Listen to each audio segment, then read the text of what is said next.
All right, let's begin. Good afternoon to everyone. Once again, my name is Josephine Gala.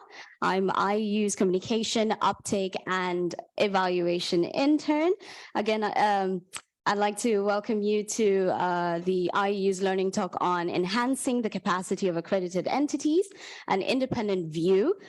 This talk is a little special because it stems from the collaboration of all three independent units. That is the IEU, the Independent Evaluation Unit, the IIU, the Independent Integrity Unit, and the IRM, which is the Independent Redress Mechanism Unit as well. Well, the presentations and the discussions today will include the unit's capacity building activities and their preferred approaches, as well as the lessons learned. And the IEU does have a relatively new work stream known as the CAP work stream. That's the Capacity and Advisory work stream. So their presentation will be focusing on their future plans in relation to capacity building, as well as highlighting some of their efforts so far. Now, our first presentation will be carried out by Daisuke Horikoshi, who is the Principal Evaluation Officer at the IEU, who will be followed by Bayara, who's the Outreach and Engagement Manager at the IIU. And last but not least, we'll have a presentation by Peter Carlson, who is the Communications Associate at the IRM. We will also have a Q&A session after, where you can raise your questions and comments. If you do have any questions as presentations are going on, please send them in via the Zoom chat, where I'll take note and table them during the session. And then we'll bring the session to a close. Without further ado, Daisuke, the floor is yours.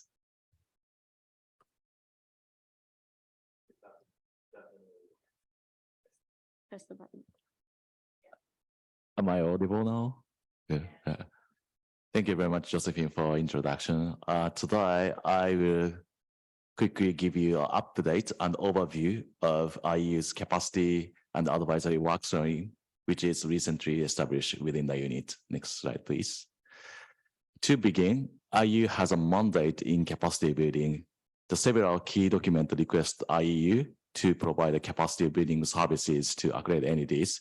For example, IEU's TOR ask IEU to support the strengthening of evaluation capacity of implementing entities to enable evaluation of their fund portfolio activities.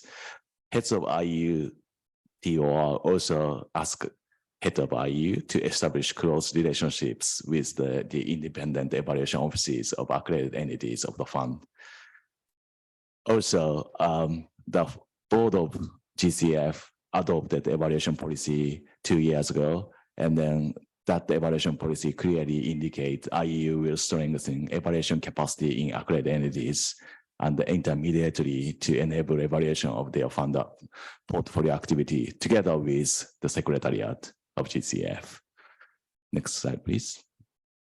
Based on these mandates, IEU annual work plan also include the capacity building and advisory services as one of key objectives, together with building strengths in IEU evaluation, delivering evaluation, high quality evaluation, and update communications and partnership activities.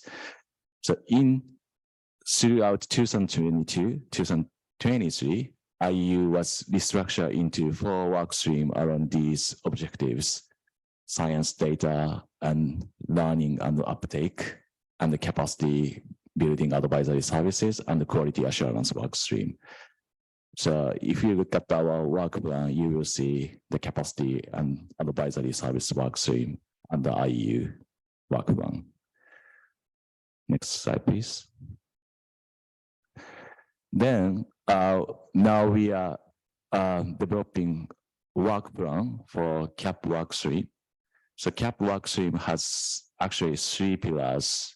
First pillar is on evaluation capacity needs assessment and planning. And the second pillar is more on delivering evaluation capacity building activities. We call it ECB activities.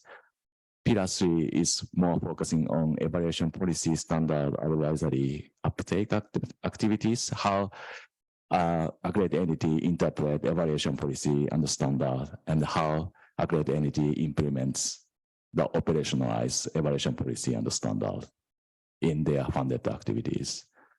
Next slide, please. For pillar one, we plan to hold a series of consultation on capacity building priority of IEU and Secretariat, which is ongoing effort. We just established a regular coordination platform with DPM so that we can have better coordination with Secretariat in capacity advisory and building services to accredited entities. We just complete the desk review analysis of DAE's evaluation capacity that I will share at the end of this presentation. So we also plan to conduct more solo capacity needs assessment to support accredited entities for the rest of the year. But based on that capacity needs assessment, we're going to develop more detailed ECB action plan for coming 3 years by the end of this year. Next slide, please. This is our planned activity under ECB activity pillar. So we already established impact evaluation training program. We call it LOTA. So we have several modules for impact evaluation under LOTA program. So in addition to those trainings on impact evaluation, we are now developing several training modules for more general evaluation capacity building. Module 1 is more like introductory training for evaluation method and approach. And the training module 2 will be focusing on theory of change and how we operationalize theory of change in GCF funded activities. Module 3 will focus on data collection and analysis, and the module 4 will touch on the evaluation, costing, and the budget. So those are, will be IEU evaluation capacity development, training package. And then once we develop these training package, we will deliver the tailored training modules to accredited entities based on their capacity needs. Next slide, please.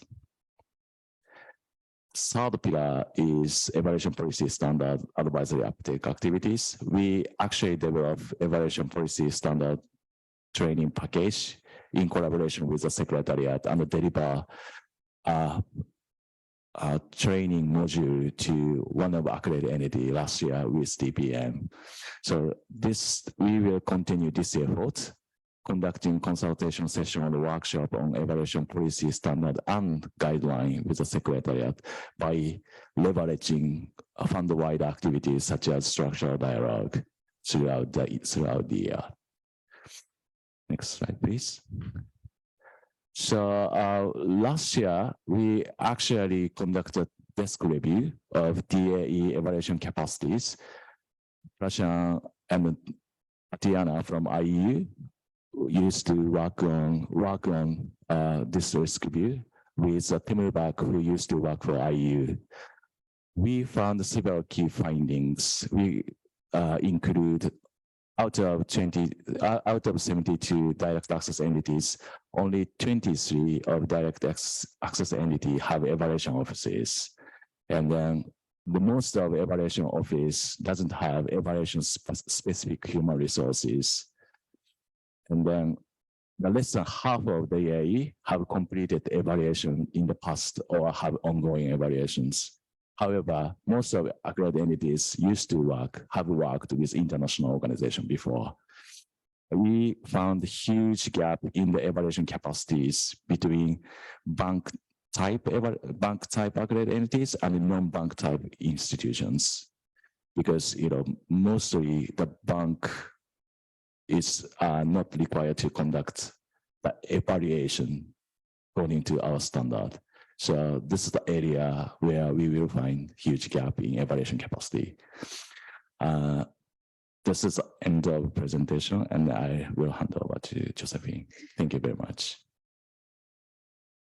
Thank you for your Great presentation. I believe we can continue with the next presentation from the IIU. So Vyar, please go ahead.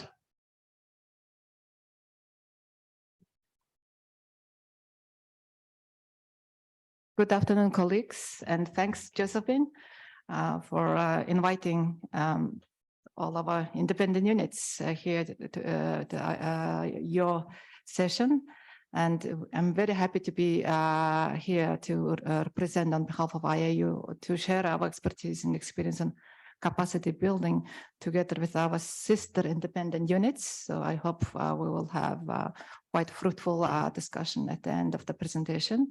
So here I prepared our presentation focusing more on our experience on the capacity building towards the accredited entities within the GCF, and whom I don't know me yet. So my name is Bayır Jigmetash, usually called as Bayra, and I'm in charge of outreach and engagement work stream at the IIU.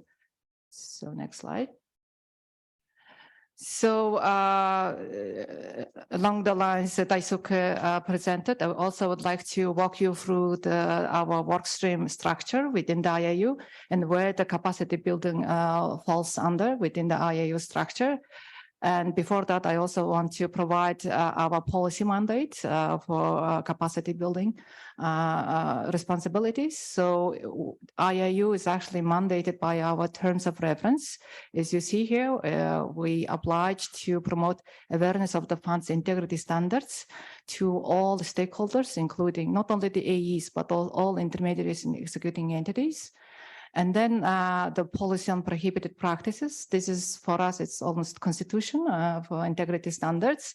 So this the key policy document also obliges us to promote peer learning and engage in platforms for the sharing of best practices and provide the policy and best practice advice and support the accredited entities. So that exclusively mandates the IIU. And then we have other integrity policy framework provisions. And here you would see the policy on protection of the whistleblower and also the similar provision that requires us promote awareness and build the capacity. The next slide. Then here is the structure. Also, similarly with IIU, capacity building and in general, the prevention service is relatively new for IIU. IIU is mostly known as investigation unit. Yes, we do. This is our bread and butter of our operation, the investigation. However, past 3 years, our strategic priorities has shifted and prevention has become one of our key strategic priorities. So proactively engage and proactively prevent from the integrity violations and integrity risks. So accordingly, we have restructured IIU, and there you will see we divided into 3 work streams. And 2 work streams, substantive work streams would be investigations and the prevention work stream. So under the prevention, we have outreach and engagement, where, as I introduced myself, I'm in charge of.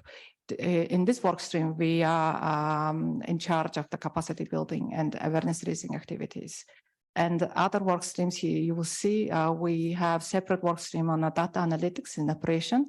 So we have also the state-of-the-art the integrity due diligence platform has been introduced in our operation. So it's whole machine learning and artificial intelligence being introduced in our risk detection and due diligence, which is separate work stream. And the other work stream we also in the prevention, in addition to capacity building, we do have policy advisory and policy support activities. So next slide. So here is our work stream. Within the outreach and engagement work stream, we have 3 substreams, capacity building and outreach and communications. Next slide. So what does it mean, capacity building for IIU? So here you will see our objective, what we're striving to do within the capacity building mandate. So the overall IIU's goal is to strengthen the integrity capacity. So we focus on solely on integrity, institutional capacity, and compliance with the integrity policy, GCF integrity policy implementation. So here, as you see, the objectives laid out. It's we aim to strengthen the capacities of AEs, especially in the institutionalization of robust and effective safeguards while implementing projects. So it's not a one-off events or one-off engagement, but it's rather systemic and long-term institutionalization process. Yeah, I have few words that I never can pronounce, such a complicated long word. And then, as I said, our strategic approach is provide systematic capacity building support rather than one-off support. So it's aimed at to address the challenges that AEs have for fiduciary requirements and compliance with GCF integrity policies. Next slides. So here you will see the specific types and forms of the activities under the capacity building. So of course we do sort of like traditional, let's say the capacity building events and activities. The first one would be the training. So we call IIU branded IIU flagship training webinar for our AEs. So we call it Back to Basics. So we cover all the integrity policy framework related issues exclusively designed for our AEs. So perhaps, due to the current fashion, it's also mostly webinar online format, so to reach out to a wider audience. And then we also recently we are going to start e-learning model. So we're working with external partners to develop self-paced e-learning model on integrity topics. So which means is that, the aspiring AEs or, the current AEs who are implementing the projects, they can either mandatory or self choice to enroll in our the self-paced learning models and to get more knowledge about the policy requirements and fiduciary duties, and then have an access to tools and knowledge as to how to comply with these GCF standards. So it will be up and running hopefully end of the year, so that AEs would be fully equipped. So next slide. And then continuing with the capacity building, we have very interesting and good project that I will also discuss later on. It's called Peer-to-Peer Learning Alliance. So that alliance, it has first established back in 2021, right before the pandemic. And it's actually the direct access, 7 direct access entities. They came together and established a peer learning group. And then IIU came along and we become an official partner. And we've also facilitated together with GIZ and Transparency International, we facilitate this learning alliance.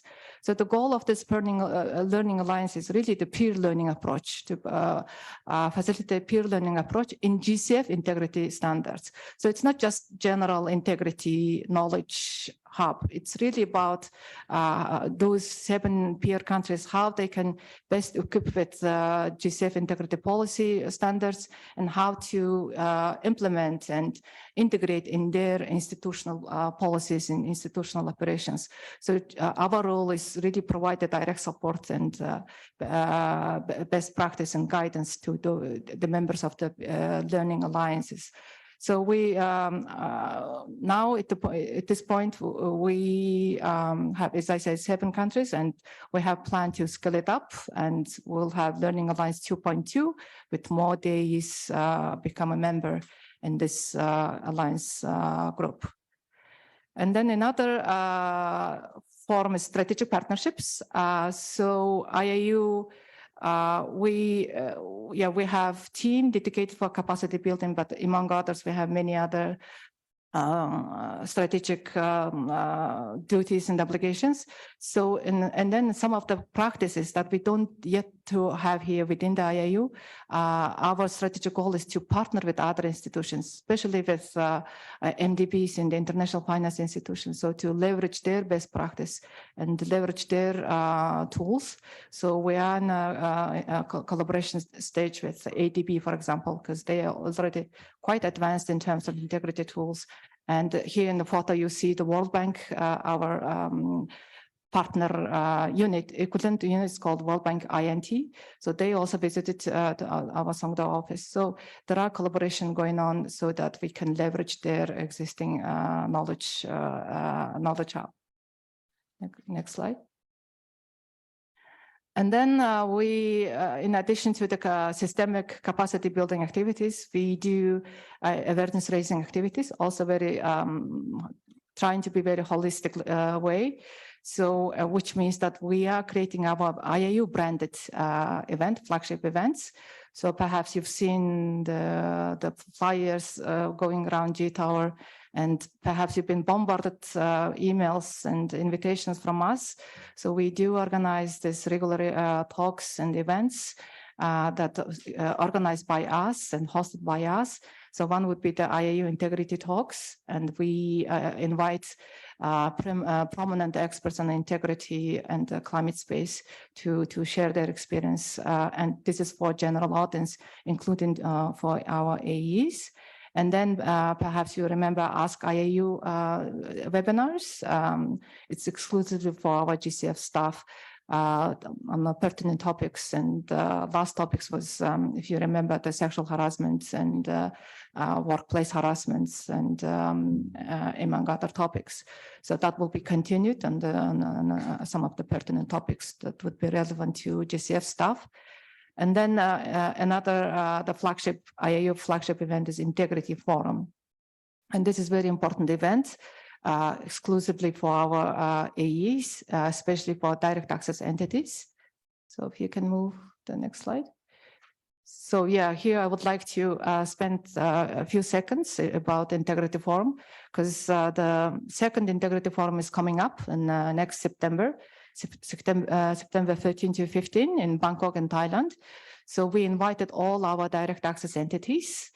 This is the major capacity building event where we will provide not only the integrity policy updates and policy information and knowledge sharing, but this is also a platform for learning opportunity. We'll have training sessions, learning sessions, open space sessions, so that they can learn from each other and also learn from us and from our resource partner institutions. So the reason I'm sort of emphasizing this event is we would like to collaborate with our secretariat and our other independent colleagues so that we can create some synergies and the collaboration, because we are bringing all these DAEs. It's also a good opportunity to leverage each other's experience and expertise in terms of the capacity building. And right now we're trying to reach out as much as possible the direct access entities. So far we have registered 40 DAEs. So our goal is to have confirmation from all our DAEs. So we're also hoping to get assistance from our secretariat colleagues, DCP colleagues, to ensure their attendance, the direct access entities attendance. Okay, so next slide. So previously I quickly went through the types of activities, capacity building activities and awareness raising activities. So in some, if I can sum up our approaches in the capacity building at IIU. So what we try is really to provide conduct our capacity building activities more targeted and needs-based approaches, which means is that who needs more assistance, who needs more advice from IIU. That is an important indicator and key requirement for us, rather than providing training or activities for entire AE's universe, really to have that targeted audience. So for us, similar with our other independent units, it's direct access entity, and direct access entities also it aligns with GCF strategic goals. Up until now, the previous USP, the direct access entity capacity building was always our strategic priority. So aligning with the GCF priority, we emphasize direct access entity capacity building supports more than other international access entities. And then another approach being IIU in terms of our unique structure, unique operation. We also strive to, based on our feedback loops of the investigation cases, the results, the findings of the investigation cases, and as well as proactive integrity review. So this is the new exercise that IIU has started. It's not an investigation, but it's not an audit, but we work with AEs to help with identifying integrity risks and red flags and help them to mitigate and prevent from it. So the findings of the proactive integrity review is also very important for us to inform our capacity building activities and their needs. So that's why for us, creating the feedback loop is an important approach. And the third approach is creating the synergy and collaboration, as I mentioned. We don't want to do the capacity building on a silo basis. It's at the end, we are one GCF, even though we're independent units. So creating the synergy and collaboration, especially with the Secretariat, is a key. So I think that's why the today's event, one of the purpose of the today's event is serving towards that goal to how we create more collaboration, not only within the independent units, but also across the Secretariat. And then the fourth approach is we're aspiring to create in-house capacity within the IIU. So as I said, we are doing and organizing and planning our own branded events and capacity building activities, which means that we have to have this in-house capacity in place within the IIU. So our team, regardless that we're small, but we always used and tapped our collective intelligence. So that will continue our strategic approaches for the capacity building.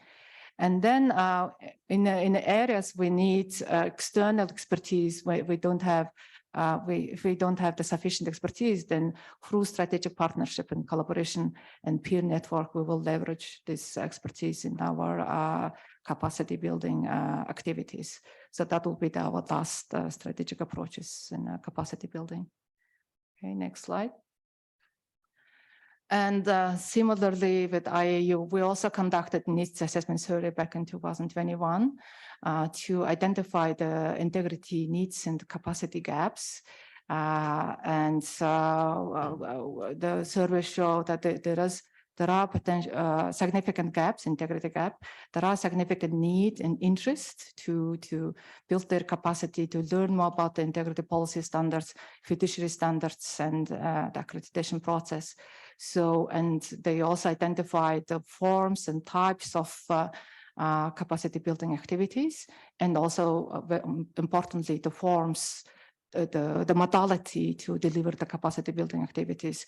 One of the modality most of respondents highlighted was online modes. So perhaps it's after the COVID and every activity is shifted to the online and remote platform. So the most preferred method was the webinars or either online mode.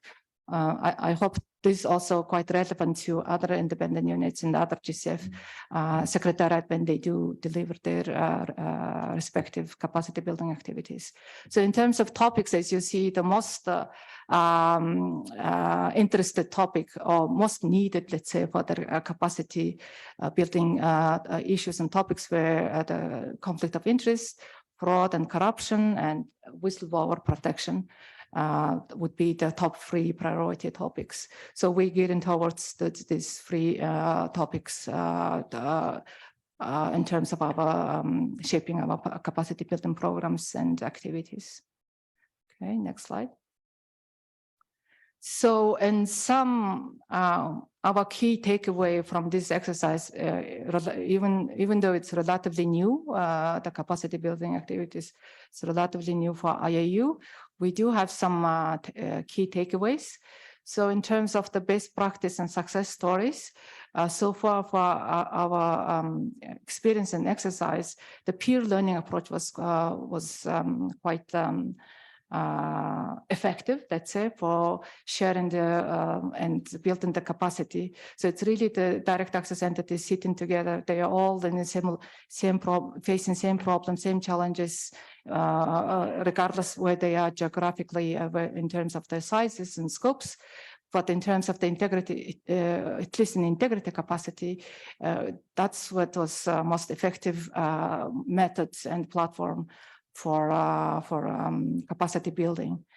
And in terms of the lessons learned for us, based on our experience, so really the targeting the capacity building needs is very key. I mean, we always sort of generalize our target audience, accredited AEs, but AEs is quite a big universe and very different needs and very different capacity in scope and size. Even within the direct access entities, they also very different. So we have to differentiate our target audience when we deliver or shaping our capacity building programs, rather than under the general sort of grouping like direct access entities. Or even the regional basis within the region, there are different needs, at least in integrity aspect, different needs and different capacity gaps.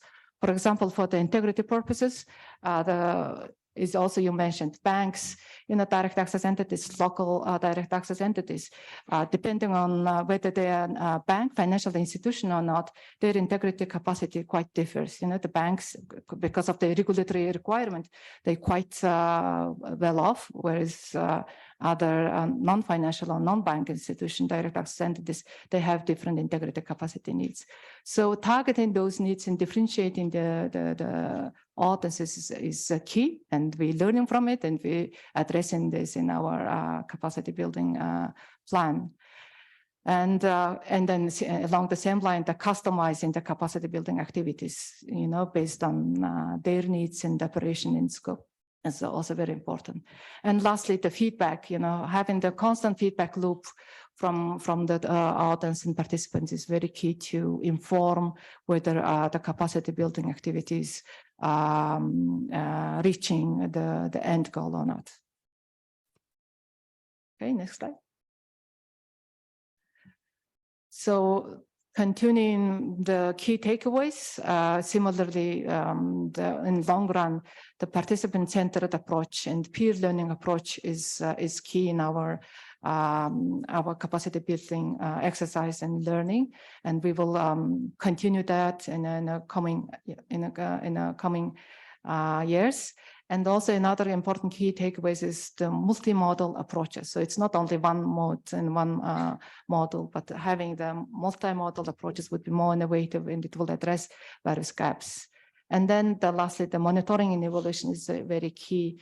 I'm saying it not because Daisuke is here or you're hosting it, but it's really having the evaluation, whether we're delivering or not, having the impact assessment is key. Otherwise, we just can say, oh, we organized 10 webinar and we're done, and their capacity is built already.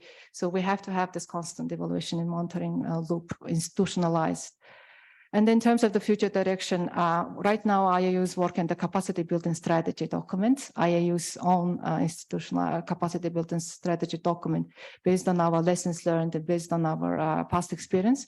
So it will shape us the future direction and in a systematic and more scaled up approach. And that document will capture all the scaling up what we're doing right now in a more consistent and more comprehensive manner. So that would also include, as I said, the key takeaways, the continuous learning and evaluation and customization of our target audience. Okay, so that's, sorry if I take.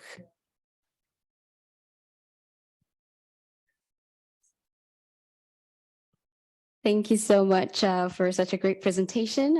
I believe the peer learning approach looked quite interesting. And from the pictures you shared, and your collaboration efforts are quite commendable. I'd like for us to move on to our next speaker. That is Peter Carlson from the IRM.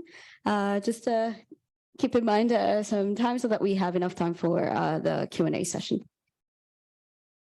Perfect. Thank you. I'd like to also take this time to thank the IEU for organizing this event and allowing us to share where we are as independent units and provide an update to the rest of the staff here about our working capacity building. Next slide, please.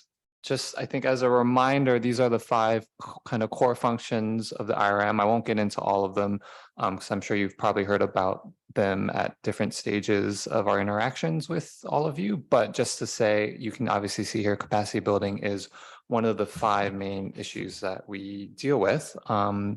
Next slide.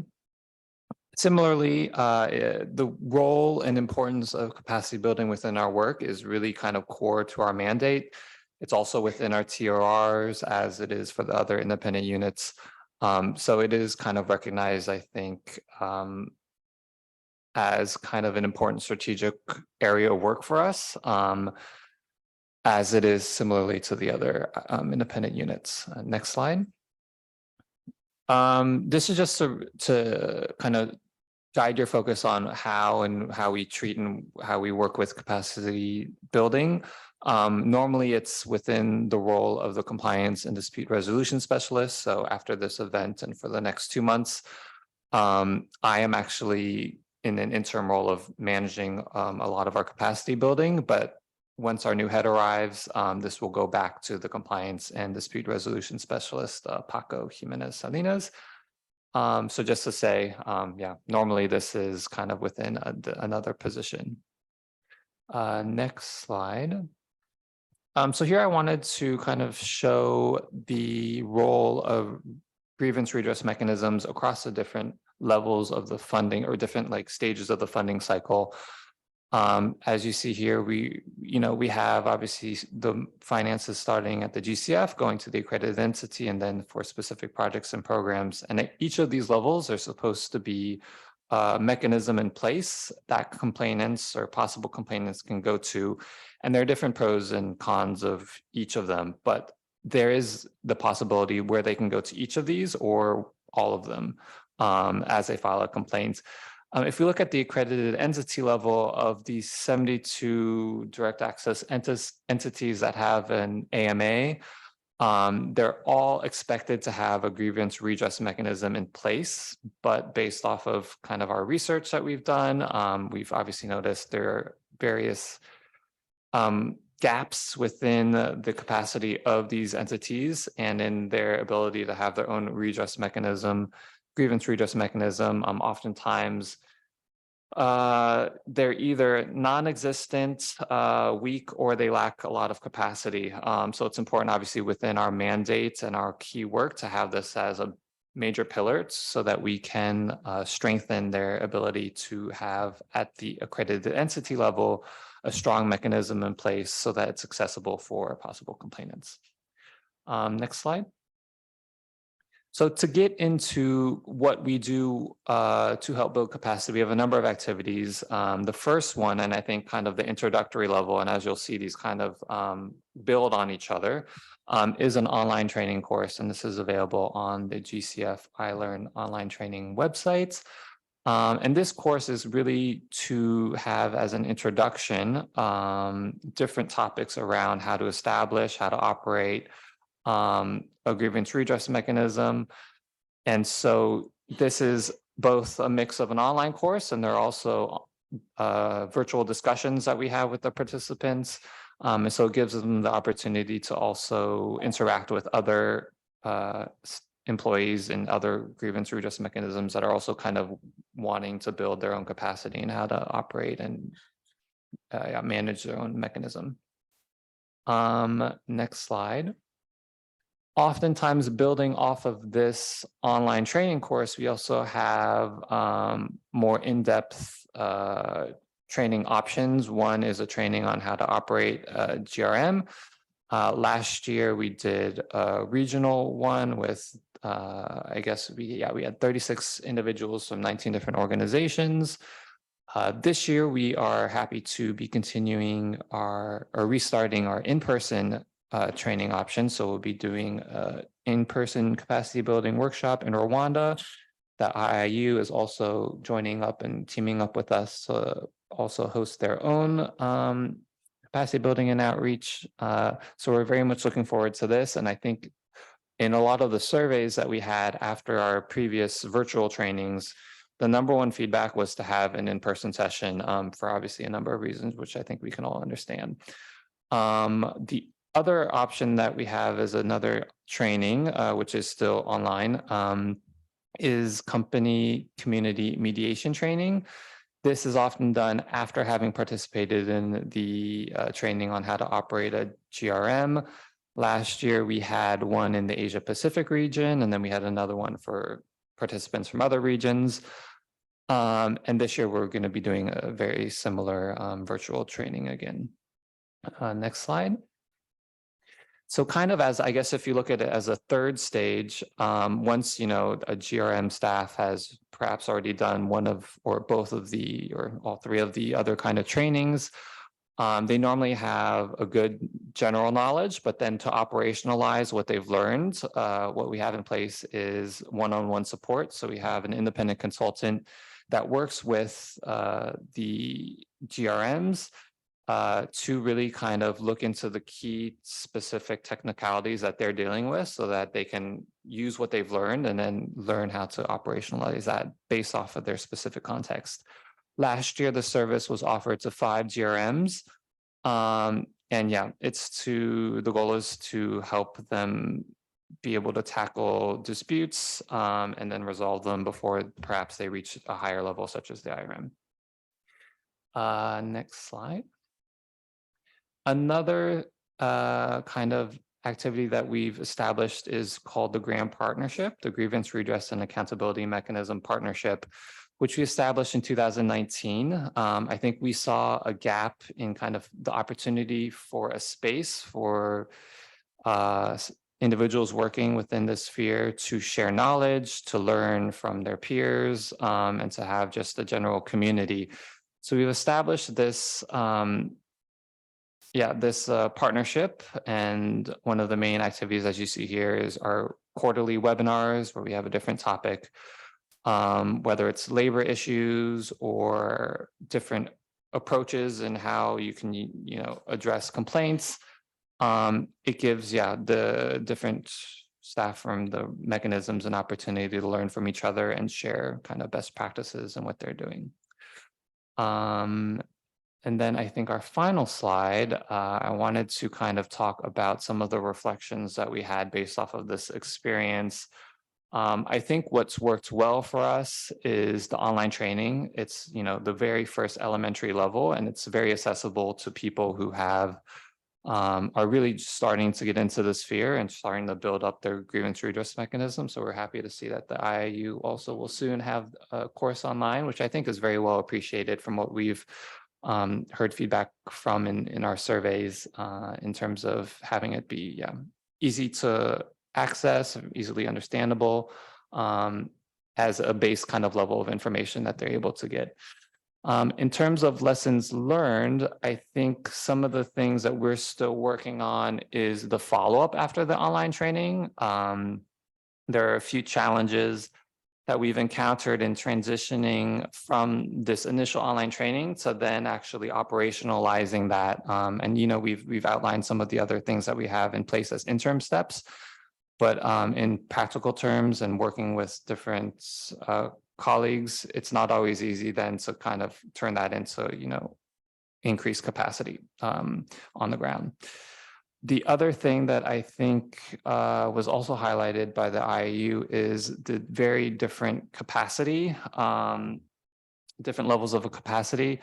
For us, I think a lot of the accredited entities that we've worked with have a different understanding of what a grievance redress mechanism should be, what it should look like, what it should offer. Obviously, within our trainings, we kind of give the groundwork in terms of what are the very kind of base level things that need to be offered and need to be available to possible complainants. But obviously the interpretation of that in terms of the ability of both human resources and financial resources to set aside and operationalizing that is very different from one context to the other, which leads us to kind of a next step. And I think this is something that we are looking at and continually working on, is being able to develop a tailored approach for the different grievance redress mechanisms based off of their capacity. I think this also comes back to our own capacity in the sense that we are a small team, and being able to obviously offer the one-on-one specialized support that I mentioned just as one of the latter stages is obviously limited. We can't offer that to, all of the GCF's accredited entities. And so we have to be very strategic in the way that we offer the services of capacity building in the most kind of optimal and efficient way possible.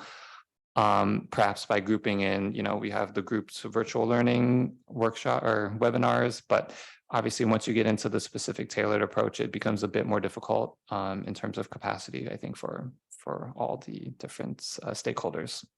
So I'll stop here and hand it back over. Thank you so much, Peter, for your presentation. Because of due to lack of time, I feel like I'm going to just jump right into the Q&A session. I'd like to remind everyone to continue to send in their questions. And for those who are in the room that would like to ask some questions, please move a little closer to the microphone to make things a little easier for us to see you and the camera to zoom in on your face. So I'll begin raising some questions from the chat. I did get a direct message. We got a direct message from Elena, who was asking about the evaluation standards. And I will take that question, and I will say that they are available. My colleague will share the link on the Zoom chat. And we also got a question from Martina, who was asking, and I believe this is for you, Daisuke. Are there any plans on how or the approach IU will take to deliver the training similar to the IIU webinar, trainings online, or is it going to be in person? And her second question is also, when are these planned to roll out or take place, except for the LORTA program that is already ongoing? Thank you very much.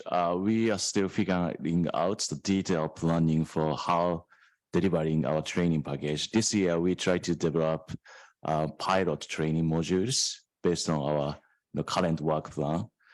But to date, we plan to deliver some hands-on training using some of fund-wide activities such as structural dialogue, where we can present our training module and test our draft training module with some of our accredited entities in the venue. And also at the end of the day, for the long-term planning, we will start, make these training courses online so that people can join online training, same as IIU and the IRM. So on the ILAN platform, probably. So, but before going to creating more detailed training package, we need to have the capacity needs assessments. So that's already planned in our work plan. So this is a kind of broader picture of our work stream. Thank you, Daisuke. Martina, I hope that answers your question. I would like to ask if there's anyone in the room who would like to ask a question. Oh, wow. Who would like to go first? Okay, I'll go. Thank you so much for these presentations. It's always interesting to hear what's happening with all the independent units. I think a lot of my question is related to the types of entities that we work with. There was a lot of references to our accredited entity network, and that's kind of a defined set of entities that we work with. And within the next year or so, we're going to be having some proposals approved, hopefully with the project-specific accreditation. And just wondering if you've thought about how you will tailor your capacity building to the PSAA entities, which could be, even more diverse than our existing AE network, and then potential outreach to entities that may be coming through the PSA pipeline who may not be as familiar with GCF to begin with. Thanks. Thank you. Thank you for your question. Who would like to take this on? Yes, Prayar. Thanks, Tim, for a very insightful and forward-looking question. Yes, in our presentation, at least in my presentation, we shared mostly what we've been doing more past and present, but the forward-looking is key. And here, especially for IIU, for us, the key is aligning with GCF strategy. So new USP strategy, the current one, it emphasizes and strategically identifies direct access entities is the key readiness recipient for the capacity building. And that's why IIU was aligning ourselves that direct access entities would be our key capacity building support recipients. And in the new strategic direction of the GCF, and in the new accreditation framework, and with, as you said, with the diverse set, then of course we also need to evolve ourselves in the capacity building, because really the ultimate goal of at least IIU's ultimate goal is to build the capacity of AEs, because that's our policy mandate. So whoever comes in and whoever has a need, integrated capacity need, that we have to, without whether we want or not, we have to deliver and provide assistance. So in that case, we have to shift perhaps some of the approaches, like strategically creating some sort of tier approach, like who's needed most, and where the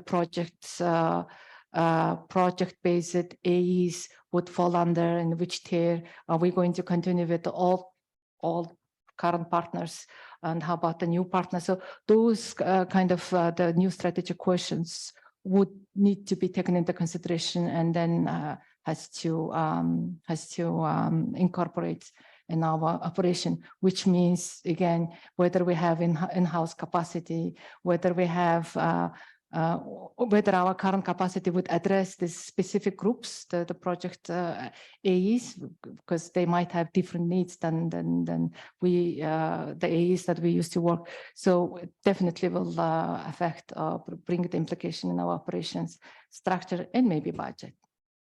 Thank you. I hope that answers your question. Would you like to go ahead? Yes. Thank you. I just want to appreciate the three colleagues that have provided us some newer insights on the various activities that you undertake. At least I have more understanding, and thanks for them. I have about a couple of questions, and it's just when I was listening to each of the presentation, and I noted that across, I think, the two, IIU and IEU, you actually undertake capacity needs assessment. And I was just wondering, what do you do? Do you collaborate in having a joint survey undertaken, since you are basically ministering or administering the questionnaires to the same group of accredited entities? So it's just to know whether there's any collaboration, because I now note that you do collaborate privately when you're having meetings. So do you also do that collaboration? Because at times we need to reduce on the survey fatigue from institutions saying, oh, we just got a survey question from this, now you are coming again. So it's just to see how do you collaborate in that aspect. The second question then is just maybe directly to IEU. I noted that you're having evaluation capacity building activities.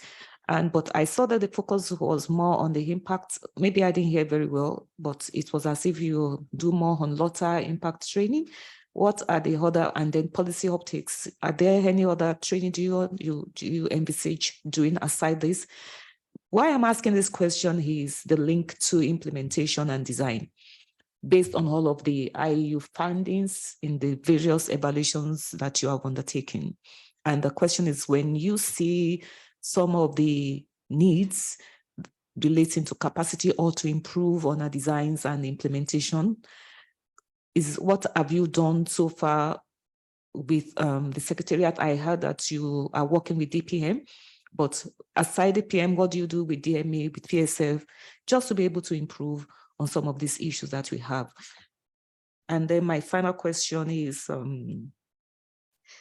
yes, I know this is for direct access entities, but and accredited entities, but can you just give us an idea of, do you do similar things for the DPAs for readiness activities? Thank you.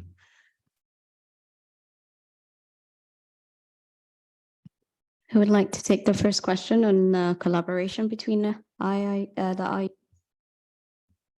Yeah, thank you very much. This is a very good suggestion. Probably, both of us need to collaborate when we launch the survey, so that to avoid, survey fatigue of accredited entities. This is indeed a good suggestion, I think. For our capacity building training modules, so now we are, delivering some of the training for impact evaluation under ROSA. In addition to those impact evaluation training module, we are now developing several modules more on general evaluation capacity building. So, and then also in addition to that general evaluation capacity building training, we already have training module on evaluation policy and standard specific training module. And then as we note that Secretariat is a focal point of monitoring and developing projects. So we are staying away from the funding proposal, designing and monitoring itself. We rather stay on more general evaluation capacity building training. And then our training is more focusing on building evaluation culture in GCF ecosystem. So, but still, our training package need to contribute to improve project designing and monitoring of GCF funded activities. So that's why we establish the kind of coordination platform on DPM. And if other part of Secretariat are keen to participate in that platform, we are, your participation is highly welcome. And then we can discuss further how we can collaborate better in this field. Thank you. Thank you, Daisuke. Is there anyone else who would like to ask a question? Oh, sorry. Yes, but. Yeah, thank you for the question. Just to add what Daisuke said on behalf of IIU. So in terms of the joint survey, yes, we very well aware and mindful about our AEs that we're creating. The fatigue, they've been from various divisions. I mean, at least in the separate units and the secretariat divisions, we have our own either surveys or trainings and engagements with them, and creating this layers of cumbersome fatigue and workload. So in terms of the needs assessment survey, it's of course possible that we have a separate section, let's say, because our needs assessment is really exclusively on the integrity capacity. So like specific questions as to corruption, investigations and conflict of interest, procurement, due diligence process. So it's very, specific questions that we have. And then it's for us to figuring out how we can put in one survey that it has different section. Perhaps that could be could be in discussion, and based on that, not only the independent units, but overall, as we one GCF, we also need to streamline our capacity building activities. That's why we are we keen and want to have discussion with especially with our readiness portfolio, because the key goal of the readiness is really the capacity building, right? So we well aware of the readiness portfolio projects and delivery partners, and the main projects are really the building the capacity. So how we see is that there is this room and opportunity to create the synergy and to sort of inject, let's say, the integrity capacity building aspects and ongoing bigger integrity platform and bigger GCF capacity building framework. So for that, IIU would be very much interested and happy to collaborate and integrate and create a synergy. So that's why I emphasized in my presentation, rather than having siloed approach, but more one GCF streamlined approach. In terms of your last question, DPs, yes, at least in our case, DPs is not included. The capacity building target audience, DPs are not included. We rather see DPs as our partners, because as I mentioned, because they are, mostly readiness, the readiness projects are mostly capacity building. And for example, on our Peer Learning Alliance project, it's GIZ, and the GIZ, it's German Development Agency, right? So GIZ is both our AE and both delivery partner. And then this delivery partner projects, they mostly do capacity building. So we leverage in their DP's experience. So something like that, we would like to see them as a partner rather than the recipients, at least in IIU's case context. Thank you so much for answering that. I see we're over time by 3 minutes, but I would like to hear from Peter before we close this session. I'd like to ask a question on surrounding AE targeting.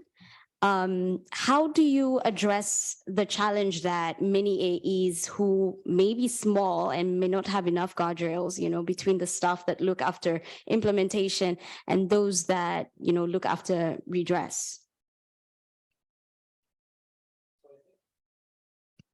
So I think this is one of the challenges we've also identified, is that oftentimes in the direct access entities, the people who are assigned to work on grievance redress mechanism issues aren't necessarily fully dedicated to working on this. And so while we work with different counterparts, maybe they have a small team that specifically works on this, but oftentimes what we've encountered is they have a lot of other tasks, and this is maybe, let's say, 20% of one person's job.